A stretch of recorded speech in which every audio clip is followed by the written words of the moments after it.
Hello, everyone, and welcome to the Any Grief Goes podcast. Today, I'm really pleased to say that I have Cici with me. Hi, Cici. Hello. Thanks for having me. It's really great to have you because you're doing such interesting things and amazing work. So, I would love it if you could tell everybody who you are, a little bit about yourself.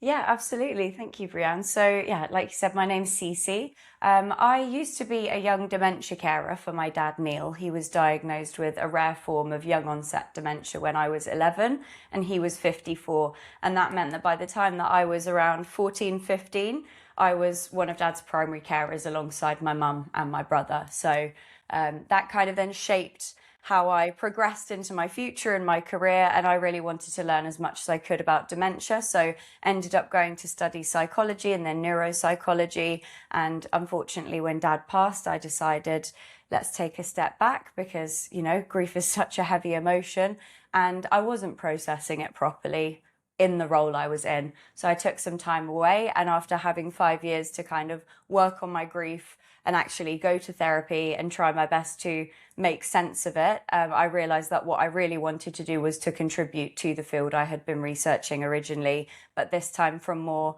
of a care and support perspective as opposed to direct research. So now I've moved into supporting other young dementia carers.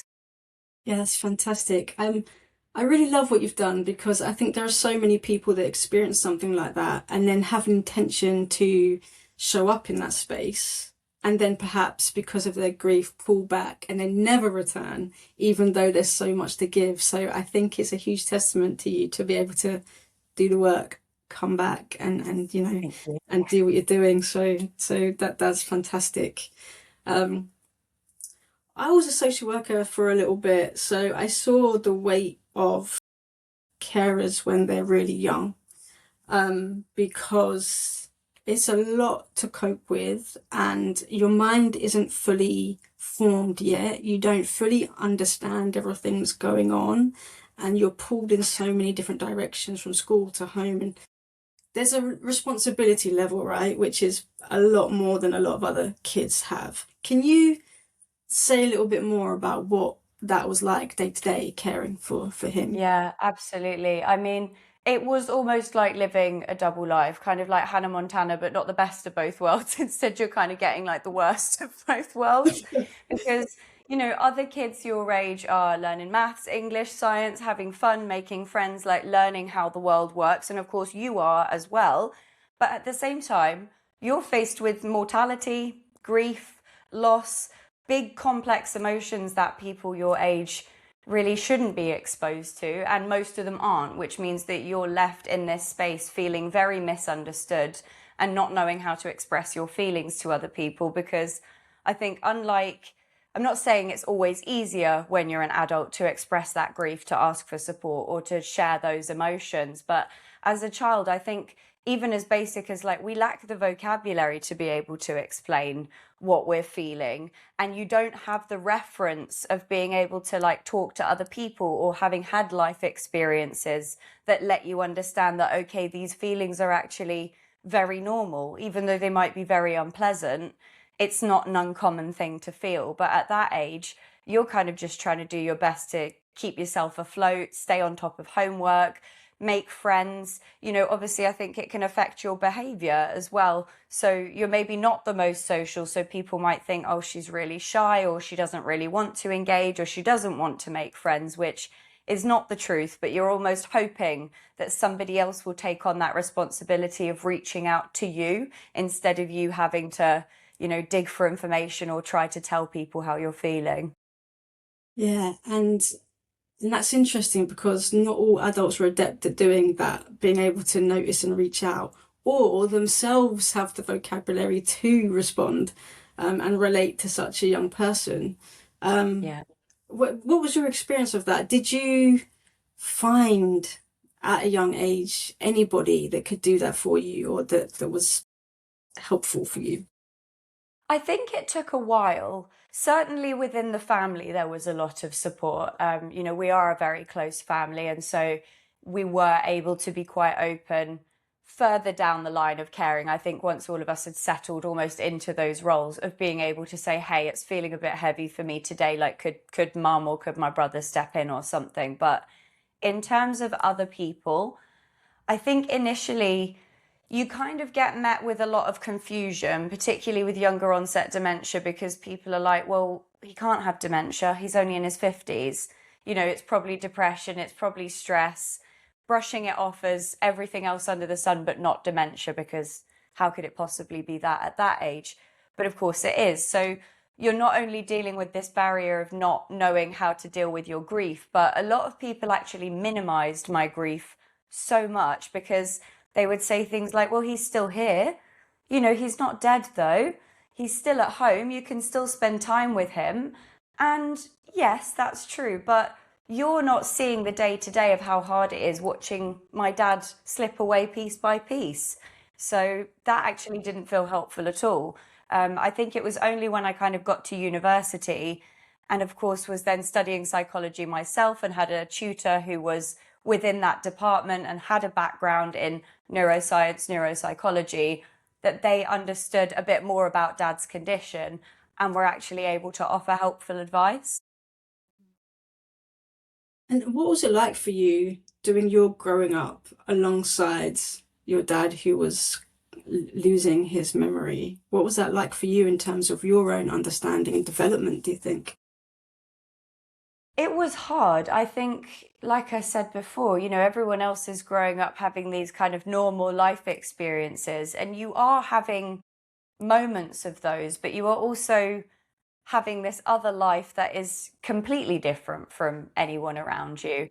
You know, Dad would have good days and then have really bad days, and you couldn't tell in the morning what it was going to be like. So some days you might wake up and think, oh, this is easy, this is so nice, like he's being really cooperative, or, you know, he seems quite lucid today, he's able to help dress himself, or he's quite happy to sit on the sofa while I bring him a cup of tea instead of kind of following me around the house looking a little bit lost. And you might have 3 or 4 of those days in a row. And then on the fifth day, you wake up and it's not a good day. And in fact, it's not just not a good day, but it's a terrible day. He doesn't want to cooperate, can't get him to listen to any instructions. He's very, very aware of his condition. I think that's the thing with posterior cortical atrophy as well. People have preserved insight. It's known as a visual form of dementia. So memory's actually intact kind of until the end.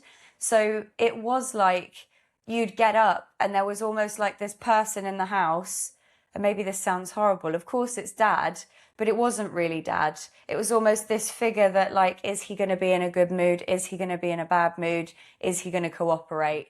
And all of that would then determine how the rest of your day played out. Because even if you're thinking, you know, I've managed to get him settled, we've sat him down on the sofa, he's had his breakfast, he's had a cup of tea, and now I'm going off to school. If it's not been a good morning, you start to get those horribly overpowering, intrusive thoughts of, what if something happens to him while I'm gone? What if he wanders off? What if he trips and hits his head and I'm not there because he hasn't been very coordinated today? You start to get really caught up with those thoughts, and it makes it honestly impossible to be able to focus. I remember having days just sat in class thinking nothing is going in, and at the same time panicking because now I'm scared I'm falling behind at school as well. It's just so much to try and juggle. Yeah, yeah, it is a lot. And I was wondering about, because obviously it's like you wake up and then you see what kind of mood he's in, and which you were saying determines the rest of the day. But I imagine that what comes with the anticipatory grief is the anticipation of that as well, not just the let's wake up and see what happens, but then the worry through the night or about all the things you've got to do the next day and what is he going to be like? Is there like a Yeah. constant undercurrent of anxiety?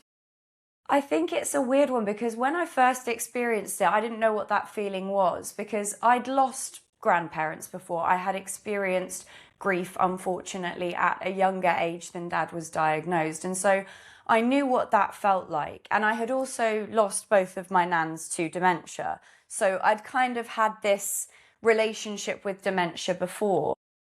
But it was so different with dad, because I think, you're seeing it every single day. As you've said, you're waking up and seeing it. It's not like you visit the home and so you almost have that time to mentally prepare on the drive there of what might I be expecting to see. Instead, you are just kind of thrust straight into it and you've got to deal with whatever that day looks like. So yeah, I would say that undercurrent of just permanently feeling on edge and permanently feeling sad, but almost feeling like you weren't entitled to that kind of thing of, well, he isn't dead though. And if I tell people, oh, I'm sad because I'm losing dad, maybe that's disrespectful to him as well because he is still here. So I definitely ended up feeling like I wasn't sure what I was feeling. Confusion was the overarching feeling, I think, because dementia can sometimes, people refer to it as it's a thief. It takes away memories. It takes away the time you have together. It takes away parts of the person. And that is true. But there's also such a strong love for this person you're caring for. And I think that's the one thing that dementia can't touch is the love that you share. But unfortunately, that's what also contributes to that grief, because if you didn't care about something so much, you wouldn't be as affected by it. But watching your own parent go through this and knowing there's nothing I can do to stop it, I'm struggling to even find ways to minimize it or make you feel comfortable and help your day-to-day life, you start to feel very, very helpless. And I think I got quite existential with it at one point. I ended up feeling like, what is the point of all of this?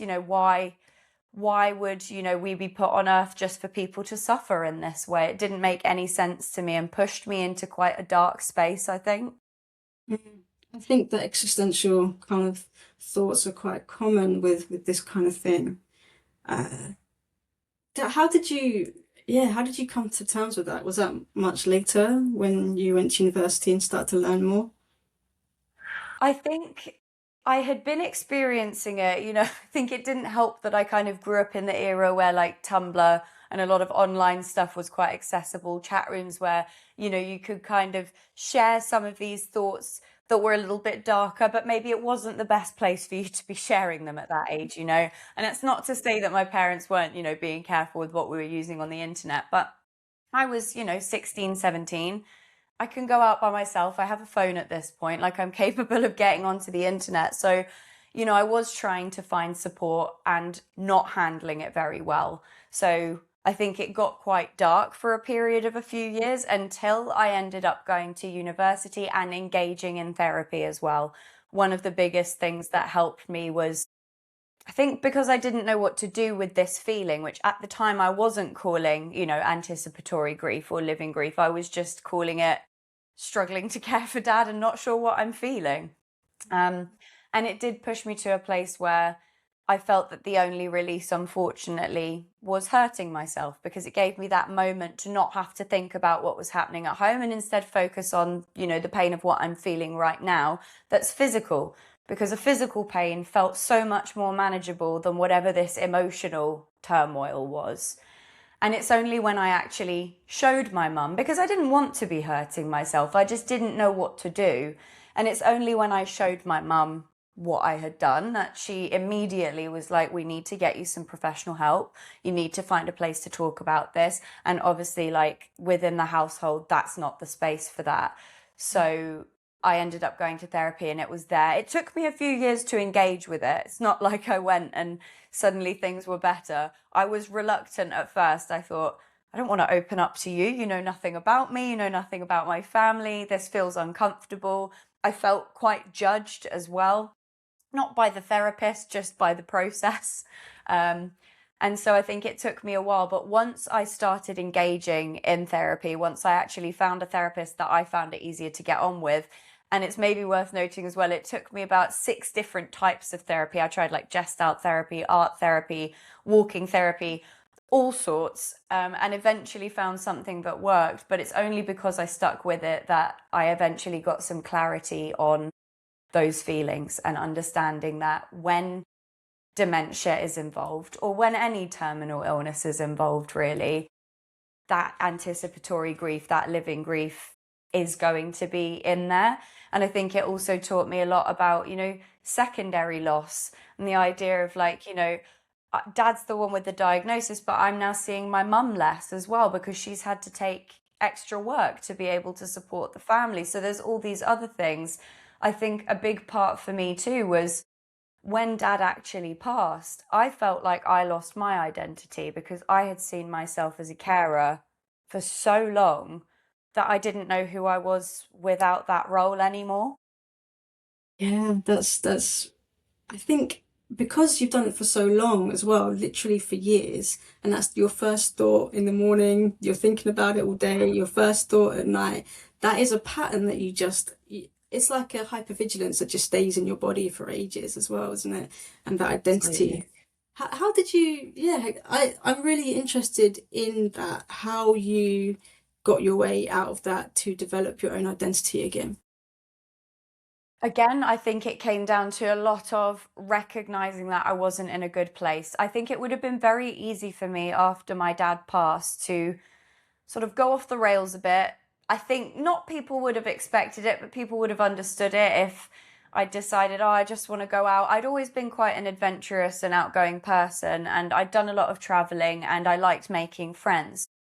I don't think it would surprise people if I was suddenly to be like, oh, I want to go out, like, let's go clubbing, let's go have a drink. So I think if I hadn't recognized at that point that this could take a very dark turn if I'm not careful and if I don't engage with the right resources, I think that scary thought of what the future could look like pushed me into getting the right kind of support. And in that therapy over those years is where I realized, because I stayed in the job I was doing, which was dementia support worker, for about a year after Dad passed. Because I really thought, I mean, when Dad passed, I don't think I processed it. I think it was so strange because I almost felt this sense of relief initially in being like, and that maybe sounds horrible to people that haven't been dementia carers, and it's not because I didn't want Dad around, but you get to a point where you think all of us have been suffering for so long. The kindest thing would just be for this to be over.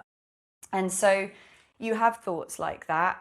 And when Dad did pass, it was more a sense of relief than anything else. And so I think it would have been very easy to just ignore the heavy feelings and be like, oh, well, that's done. Feel fine now. Like I said, I ended up changing job and retraining in an entirely different field, which kind of encouraged the party lifestyle. I was working on big yachts and things. So again, that wasn't helping. And it's only when I realized in that job of like, I am unhappy. The reason I keep reaching for these nights out, for these like activities with friends and things like that is because I am unhappy and I need to do something about it.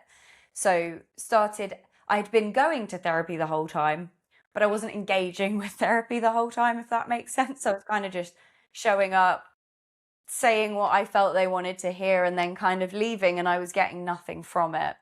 But I felt okay with that at the time because I thought, well, that's okay. I'm still going, so it still counts, even though I wasn't doing the work. And when I started doing the work again, I realized just how bad I was feeling about things and just how much grief was just sat there. It was starting to weigh on me to a point that I was waking up in the mornings and I was being sick, physically sick. That was how I'd start my day. And I just put it down to maybe I had a drink last night, or like, it doesn't matter. Maybe I'm just not feeling well or whatever. But this happened for about like a year. I was waking up and just throwing up until I started actually working on my grief and realized just how much of it had been causing me physical harm as well from carrying all of that. And then over the last few years, being able to open up to people about what really happened, being able to actually share those insights of what life was like with Dad and how difficult some of those days could be. Because I think, again, there's just this misconception of, oh, you get him up, he sits on the sofa and that's it for the day. When the reality is, he's having violent outbursts, he's saying nasty things that he really doesn't mean. It's very much from the dementia and not him. He's bigger than I am, stronger than I am. And so trying to settle him could be a very, very daunting task sometimes. And I know for my brother as well, that was the case. So yeah, I think until I started to share those experiences and actually hear out loud how not normal they were, I hadn't realized how much support I needed. Yeah, that's an interesting few points, isn't it? Because that is like the only life you know, and you know that life isn't quite the same for other kids, but you don't know to the extent. Um, Exactly. like, I really want to pick up on something you said though about it, the violent outbursts, because there are moments that like you say, that person is there and you've got perhaps the old him back and you're engaging, and then Yeah. like you say the next day, oh, completely different personality. How was it to try and not take that personally and be able to still feel this open-hearted and love for you and for him? It was hard at that age. I think because obviously you're still learning how to navigate the world. Like you're definitely not anywhere near mature or an adult by the time that you're sort of even 17, 18. And some of these things were happening when I'm like 15 and 16 years old. So I think it was it was certainly an odd one going through it with my brother as well. I think because the two of us were kind of also dealing with this, it felt like we could have conversations where it almost did normalize it because of course we're in the same household, and then not having any external input, it felt like I'm mad at you actually. You just yelled at me. You're being rude to me. I'm trying to help you. Screw you then, do it yourself. And so you would have moments of I'm trying to get him dressed, for example, and he's fiddling, trying to fiddle with the buttons as I'm trying to do the buttons, and then he ends up getting angry. I go, just keep still, or my anger's now getting up there as well. You end up having this whole argument where sometimes the only solution, and this might sound awful, but the only solution was to walk away and shut the door on him and hold that door closed. Because if he got the door open, it was just going to be chased around the house and shouting and arguing. So just hold that door closed and try and give him a moment to just calm down. And eventually he would. It's, never that we'd leave him so as he'd hurt himself or something, but even just for a couple of seconds, just to give him that separation and then try to re enter, but having to already have adjusted your mood.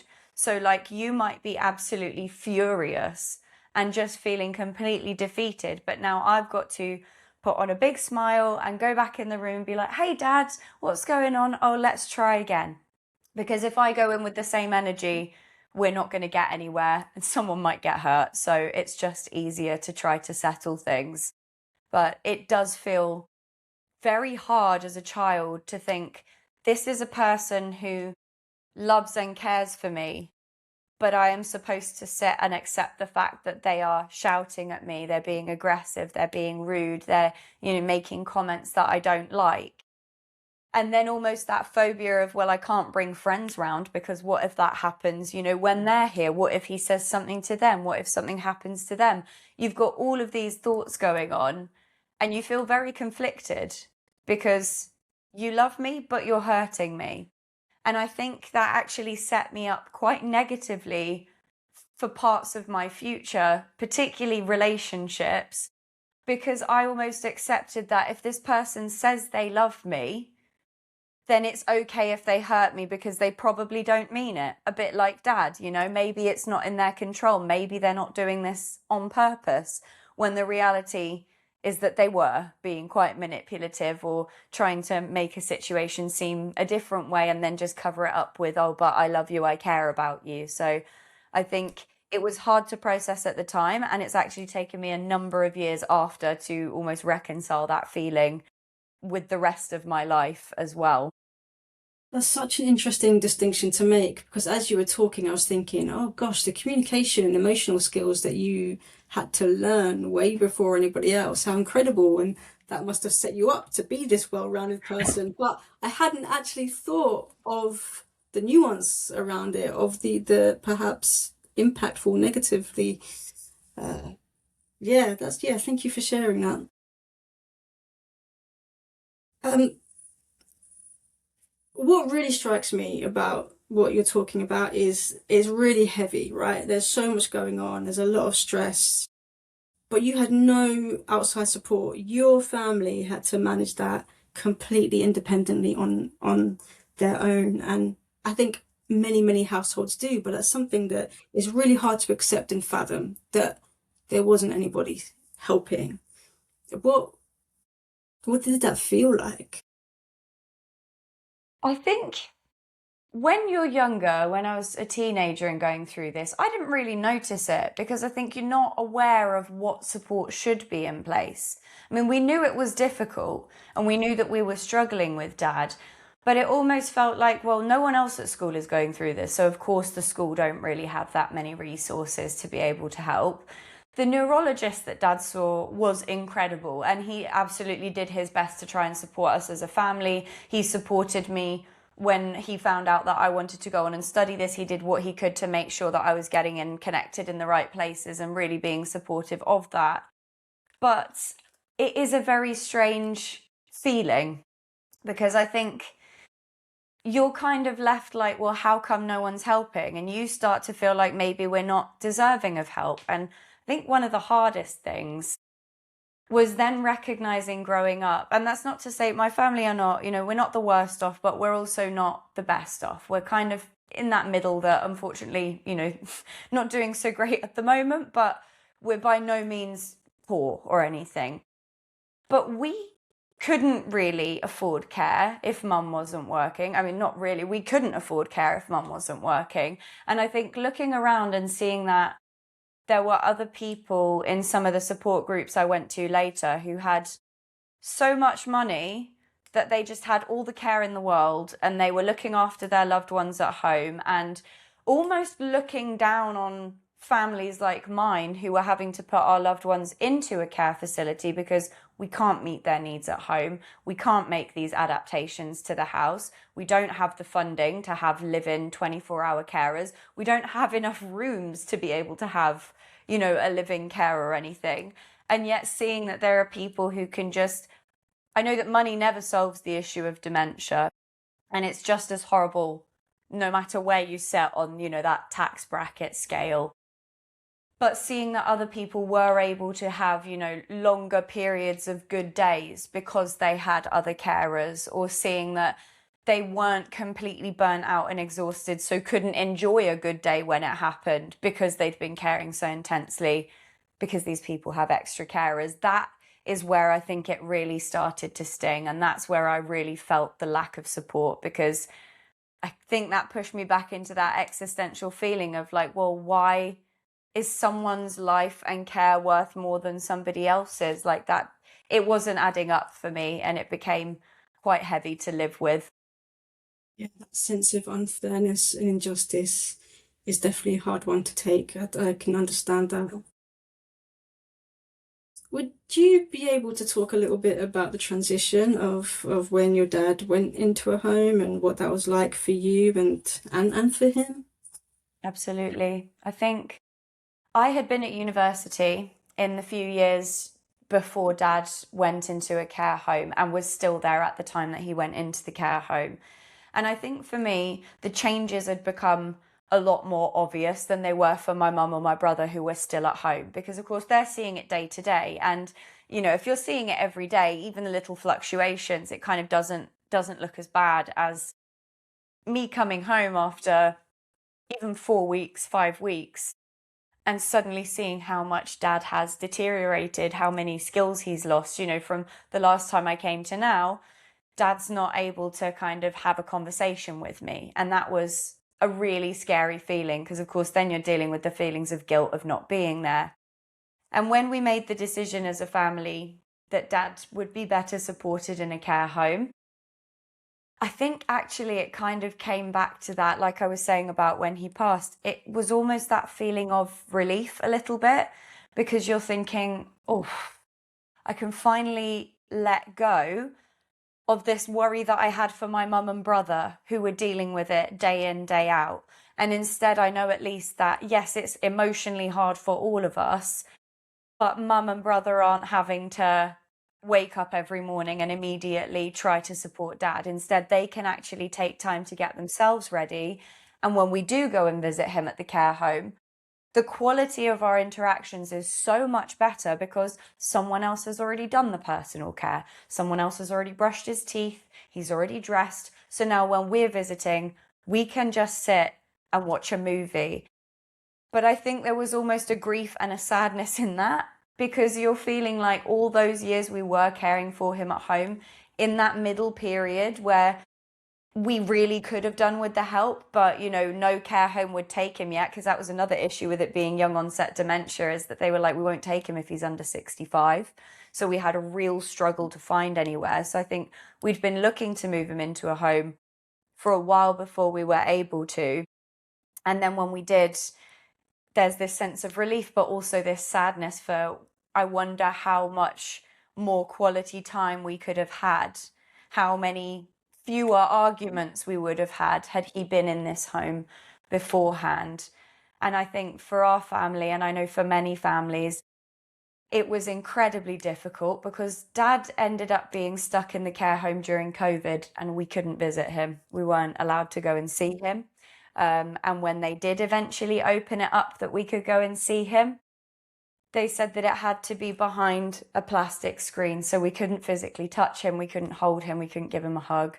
And because Dad's PCA, his dementia, was a visual form, hearing us but not being able to physically touch us and only seeing these weird blobs through a plastic sheet was actually more distressing for him than us not visiting. I think my mum went to go and visit on an occasion and it didn't go well. It was so upsetting for everybody involved, that the home, mum, everyone agreed, like, let's not do that again. But that meant months without being able to give my own dad a hug, without my mum being able to actually hold her husband's hand. It was horrible. And then, of course, you start questioning, did we make the right decision? Should we have ever put him in this home? This just feels so unfair. And it feels like it snowballs. It almost feels like just as you get over one little pocket of grief, another one pops up somewhere else. Yeah, it's really painful. It's all those what ifs that just invade our minds all the time. And of course, we will never know. And there's nothing to say that it would have been better or worse or whatever, but we like to torment ourselves with it. How about kind of, obviously the professional support was pretty non-existent until the care home. What about your peer support? As you got older and you transitioned to university, did you find any more people that were more understanding or could relate to you in any way? I think university, my tutor, like I said, was really good, but the best connection I actually made was purely by chance. It wasn't offered through a support group or anything, but I ended up meeting an amazing woman, Mariana, whose dad also had a young onset form of dementia. It wasn't the same one as my dad, but she actually understood what I was saying when I'm talking about, my dad's in a home, or because her dad was also in a home. And so we had all of these little shared stories just of how difficult it had been emotionally, or, actual practical experiences that we had had of caring. Even just in terms of like the relationship with siblings, we actually connected like a lot there as well. So I think meeting someone who understood me on that level, and that was the first time I had met someone that understood me on that level, it felt marvelous. I remember just being like, I want to spend so much time with her, not even necessarily to talk about the dementia or to talk about our dads, but simply to feel that connection and know that if I say something, the context is going to be understood. I don't have to constantly try to, mitigate what people are thinking I'm trying to explain by saying, no, that's not what I mean. It's in the context of dementia, or like, oh, but there's a reason for that. So that felt very, very freeing to be able to just have a conversation.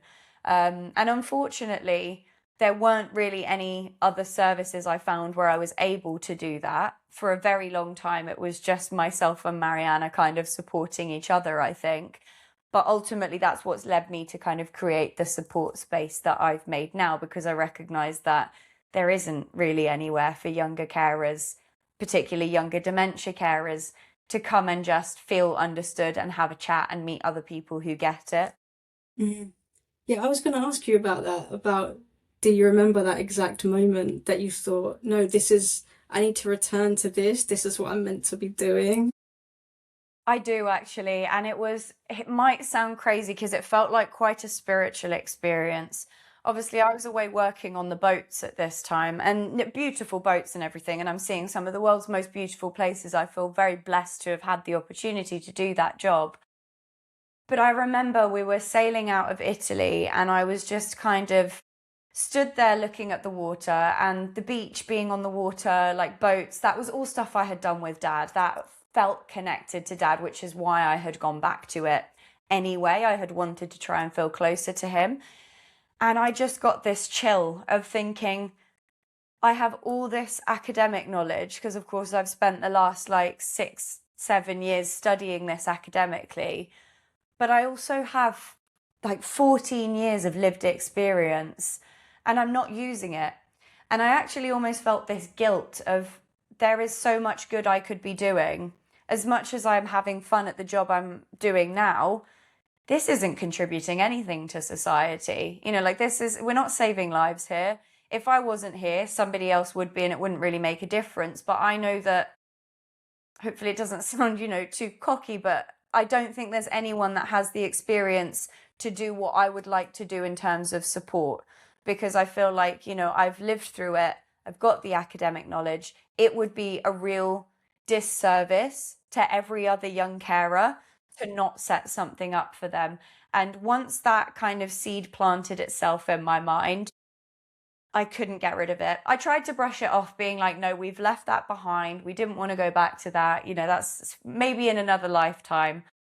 But over the span of about a year, that just kept getting bigger and bigger. And to the point that I said to my mum in August last year, I'm going to leave my job on the boats and I'm just going to come home, and I'm taking 6 months off because I think I just need to figure out what it is what I want to do.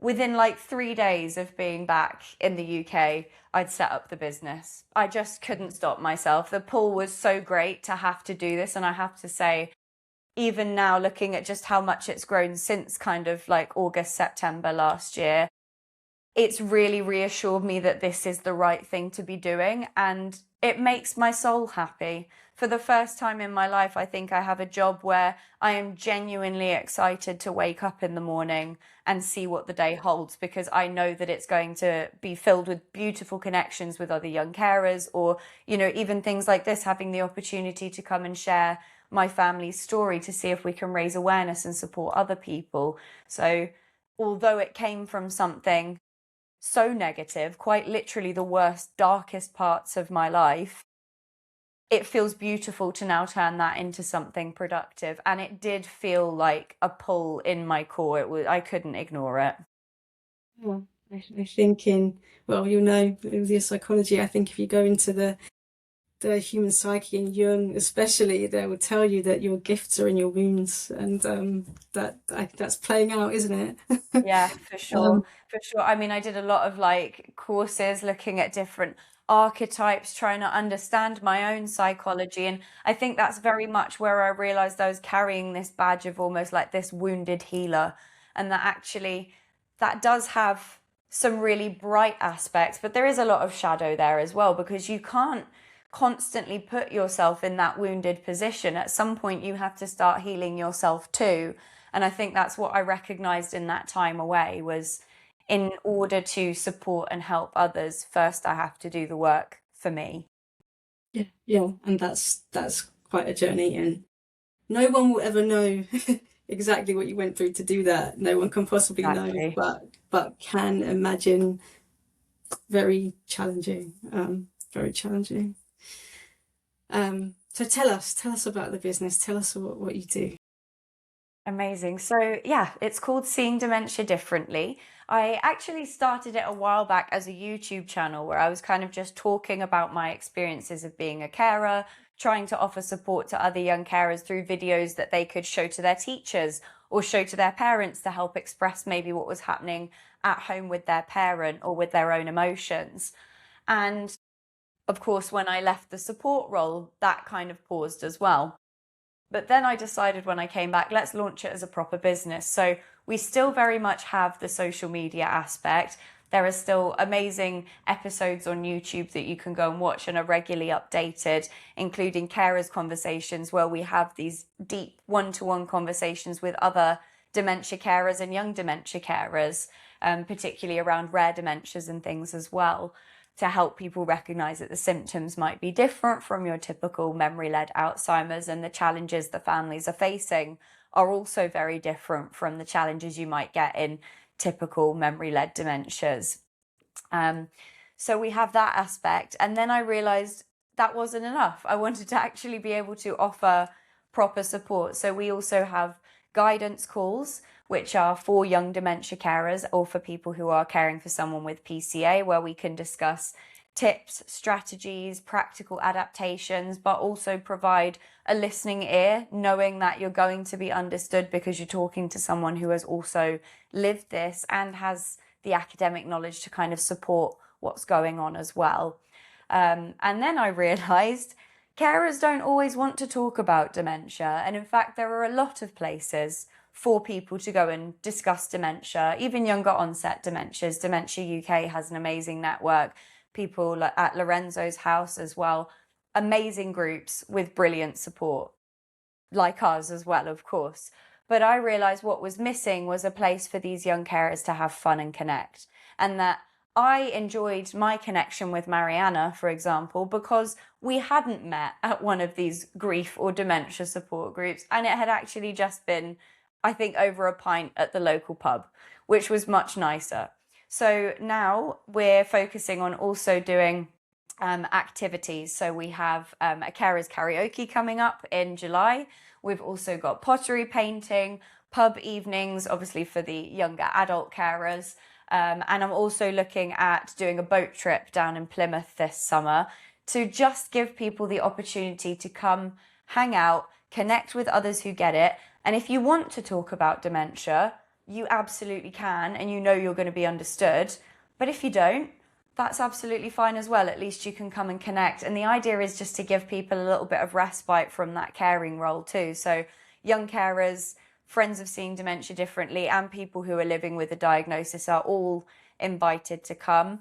But all of this is kind of in the background of my main goal, which is I'm going back to school this year, and I would like to go and get a psychotherapy degree, because of course I do have a psychology degree. I am a graduate in that field, but I've realized I'd like to go into actually doing practical therapy with people, focusing on young dementia carers. So hopefully in the next 5 years we'll be able to set it up as a therapeutic practice as well. But for now, it is a community for young dementia carers.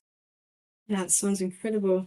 And obviously you're putting this work in because of what you experienced, and also you have this passion and care, deep care and compassion for other people that are experiencing it as you did. I'm just wondering, is there some kind of legacy and continuing connection with your dad that also brings that passion into it? 100%. I mean, and I think I've said it before online, but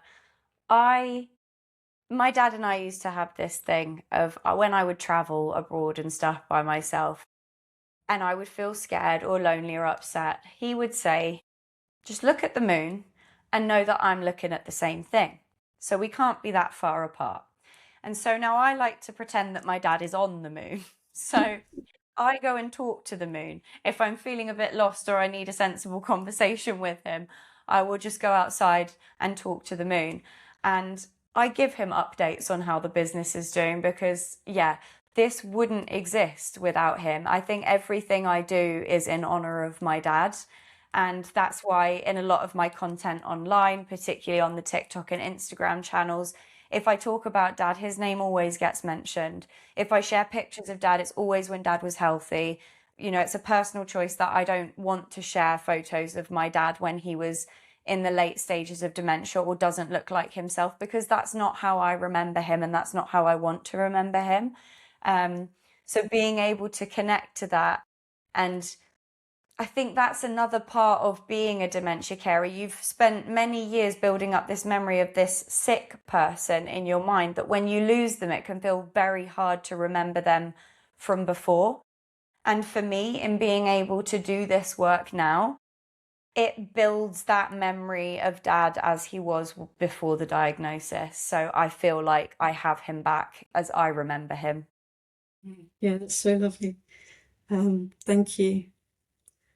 Okay, one last thing then. What do you want more than anything, for others to know about dementia or the specific dementia your dad had, or young carers, what's your most compelling thing that you need people to know about it all? I think the main thing people need to understand about young dementia carers and the lives that they have to lead is it is not just, oh, you've had to mature a couple of years earlier than everyone else. You are having to mature so much earlier, more than just a couple of years, and in a way that other people aren't going to understand your situation. You're going to find it hard to communicate how you feel, because I wish people understood that young dementia carers don't want pity. They don't want, oh, I'm so sorry this happened to you, or, oh, it'll be okay, at least he's not dead. What they want is someone to say, right, and how can we help you? And recognize that many young dementia carers are doing the roles of an adult carer, even if there's a parent or a sibling at home. I mean, that doesn't take away the fact that you're having to do those jobs. And I think it's very easy to look at it and say, oh, but you have a whole family at home, so you're probably not doing much. But I would like people to know that you shouldn't assume what a caring situation looks like at home. You shouldn't assume how emotionally heavy it is amongst that family, because even thinking between me and my brother, the way we presented our grief and our anticipatory grief, it looked very, very different from one another. So yeah, I think my kind of takeaway message would be, don't assume you know what a young carer is feeling. Take the time to ask them, and take the time to ask them what support they need, because they will probably know much better than you guessing at what they want. Brilliant. Thank you. And just before we go, tell people where they can find you online. Amazing. So if you want to find Seeing Dementia Differently online, we have our website, which is www.seeingdementiadifferently.com. And we're also available on YouTube, TikTok, and Instagram with @Seeing Dementia Differently. Fantastic. And I'll put those in the show notes as well, so they're there for Amazing. people. And yeah, I think it's amazing what you're doing. So thank you so much for coming to share it with us. Thank you very much for having me. It's been really interesting to talk about the different types of grief that you experience throughout that process, because it is a changing feeling. It's never something that feels stable. Yeah, yeah.